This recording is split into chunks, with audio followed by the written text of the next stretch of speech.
Assalamualaikum warahmatullahi wabarakatuh. Waalaikumsalam warahmatullahi wabarakatuh. Sebelumnya, perkenalkan kami dari kelompok 2, saya Fikriansyah dan teman saya. Akmal Imam Faisal. Di sini kami akan mempresentasikan tentang pengolahan air di industri farmasi yang mana ini tugas dari mata kuliah utilitas. Langsung saja kita masuk pengolahan air di industri farmasi.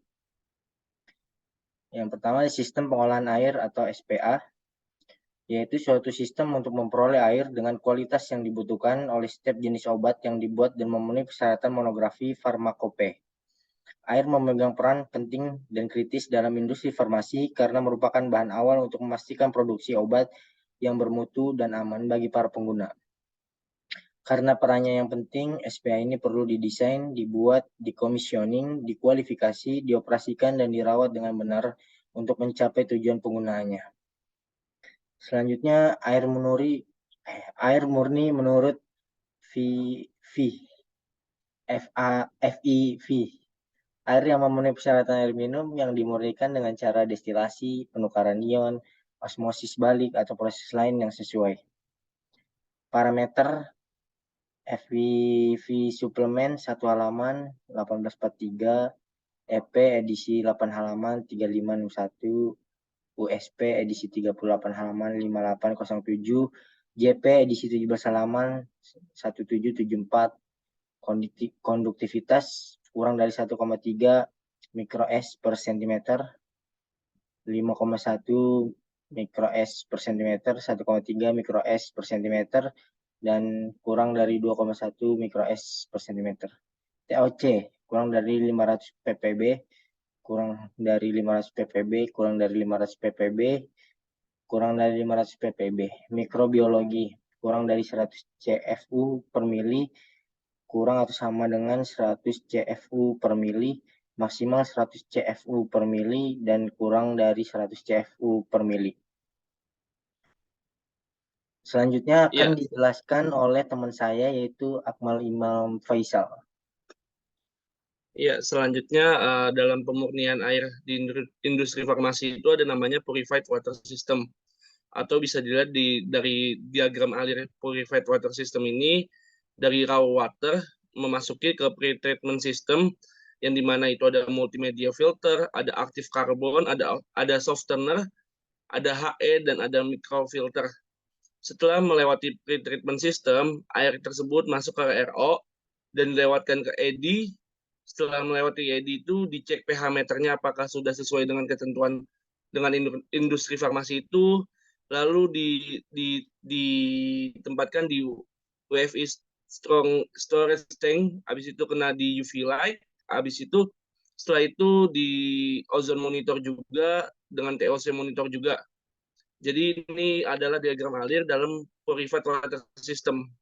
Lanjut, di mana purified water system terdiri dari multimedia filter, carbon filter, water softener, heat exchanger, microfilter, ultrafiltration atau RO reverse osmosis, dan elektro diionisasi atau ED dengan fungsi yang dijelaskan sebagai berikut. Multimedia filter berfungsi untuk menghilangkan lumpur, endapan, dan partikel-partikel yang terdapat pada raw water. Yang kedua ada active carbon filter, adalah karbon yang telah diaktifkan dengan menggunakan uap bertekanan tinggi atau karbon dioksida yang berasal dari bahan yang memiliki daya absorpsi yang sangat tinggi. Ketiga ada water softener filter, berisi resin anionik yang berfungsi untuk menghilangkan dan atau menurunkan kesadaran air dengan cara mengikat ion Ca+ dan Mg+ yang menyebabkan tingginya kesadaran air. Yang keempat ada RO atau reverse osmosis, merupakan teknik pembuatan air murni purified water yang dapat menurunkan hingga 95% total dissolved solid TDS di dalam air. Yang kelima ada ED, elektronik diionisasi, merupakan perkembangan dari ion exchange system, di mana sebagai pengikat ion plus dan minus dipakai juga elektroda di samping resin. Itu penjelasan dari purified water system. Lanjut. Nah, dari namanya industri pengolahan air buat farmasi, itu ada pendekatan kualifikasi kinerja 3 fase, di mana kinerja 3 fase ini wajib dilakukan. Yang pertama itu ada kualifikasi kinerja fase 1, minimal 2-4 minggu tiap hari di titik penentuan. Pada fase air belum boleh digunakan untuk produksi. Jadi di minimal di fase 1 ini, air ini nggak boleh dipakai untuk produksi.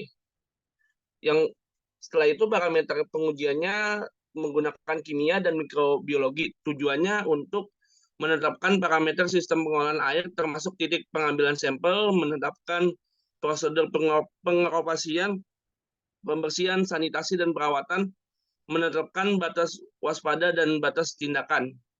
Yang kedua itu ada kinerja fase 2, minimal 2-4 minggu juga, tiap hari di titik pemantauan. Ini pada fase ini air tidak boleh digunakan bila memenuhi spesifikasi yang ditetapkan. Parameternya itu bisa memverifikasi parameter operasional yang ditetapkan pada fase 1 dan fase 2. Yang ketiga itu ada kinerja fase 3 minimal 52 minggu. Tiap hari dalam seminggu secara bergilir harus mencakup semua titik pemantauan. Titik pemantauan, frekuensi, dan jenis penguji sampel dapat dikurangi berdasarkan hasil dari pemantauan pada fase 1 dan fase 2. Pada fase ini, air boleh digunakan bila memenuhi spesifikasi yang ditetapkan. Parameternya pengujiannya sama, ada di kimia dan mikrobiologi. Tujuannya untuk memastikan konsistensi kinerja selama 1 tahun yang mencakup variasi karena pergantian musim. Jadi pendekatan kualifikasi kinerja ini sangat wajib untuk pengolahan air pada industri farmasi. Lanjut. Ya, sekian dari presentasi kita. Assalamualaikum warahmatullahi wabarakatuh. Waalaikumsalam warahmatullahi wabarakatuh.